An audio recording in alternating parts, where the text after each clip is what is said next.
Hi guys, it's me again, Ria Yang. Woo! Ngayong araw pala ay absent tayo sa first at second subject kasi masakit ang ating mukha ay masakit pala ang ating ulo dahil meron tayong call ngayon. Basta good gisubawan.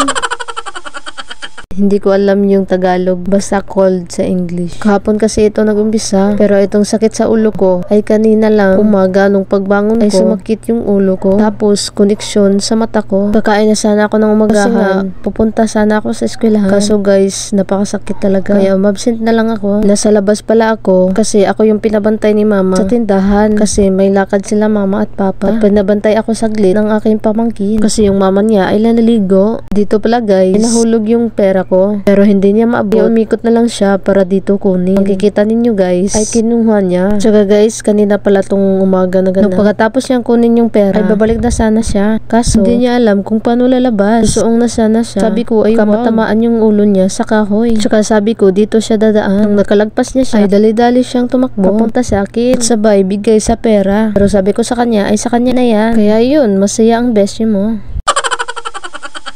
Pero sabi ko sa kanya, papalitan ko yan ng coins, tagpipiso, para naman magmukhang marami. Mindset ba? Mindset.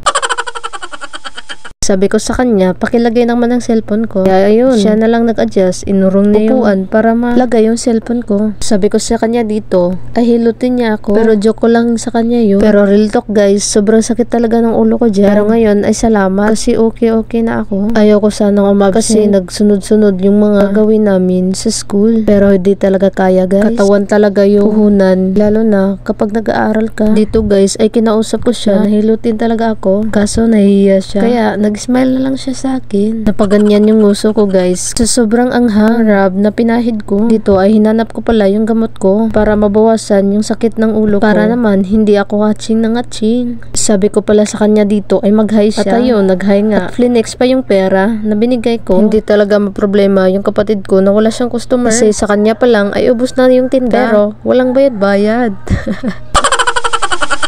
Dito pala ay binigay niya yung gamot ko at yung rab. Ewan ko, trip lang niya siguro. At sabi ko sa kanya, ipakita sa kanyang mama yung bigay ko na pera. Tsak, magtataka yun. Kasi kabibigay lang ito, bago pa lang. Tapos may pera na naman na hawa. Ay, naku ni mo binis.